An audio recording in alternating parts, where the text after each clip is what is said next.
আসসালামু আলাইকুম, নতুন একটা ভিডিওতে আপনাদের স্বাগতম। আমাদের এই যে বাগানে ঝালের গাছে প্রচুর ঝাল ধরেছে, দেখতেই পাচ্ছেন। তো এখান থেকে আমার মেয়ে ঝাল উঠানো শুরু করে দিয়েছে। সে একটা পলিথিন ব্যাগ নিয়ে গেছে যে আম্মু আজকে ঝাল উঠাবো।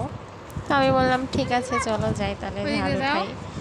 ও পাকা পাকা যেগুলো দেখতে পাচ্ছে, গাছগুলো বিশাল বড় হয়েছে, আর ওগুলো থেকেই একটা দুটা করে ঝাল উঠাচ্ছে। সে খুব মজা পাচ্ছে, মানে এই ধরনের জিনিস ও কখনো করে নাই, তো ফার্স্ট টাইম ও ঝাল উঠাচ্ছে, সে খুব আনন্দ নিয়ে। তারপরে আবার রান্নাবান্নায় ফিরে চলে আসলাম। এখানে ডাল উঠাই দিয়েছি, ডালের বলক উঠতেছে, যেটা হয় আর কি দুপুরে রান্নাবান্না না করলেই না। তো দুপুরে রান্না করতেছি, এখানে ছোট মাছ দিয়ে আলু দিয়ে একটা চচ্চড়ি ছিল, আর এখানে ডাল ছিল।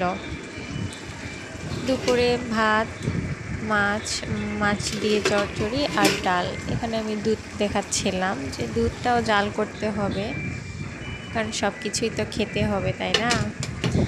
তো আর কি আমি ভাতও উঠাই দিয়েছি, ভাতের সুইচটা এখন দিয়ে দিব আর কি, অনেকটাই বেজে গেছে। কারেন্ট যে কখন চলে যায় তার নাই ঠিক। তো সেই জন্য আবার দেখতেছি রান্না এখানে কত দূর হয়েছে। এটা জালটা একটু কমায় দিচ্ছি, যে এত জাল দেওয়ার দরকার হবে না, যখন আবার নিচে পুড়ে যাবে।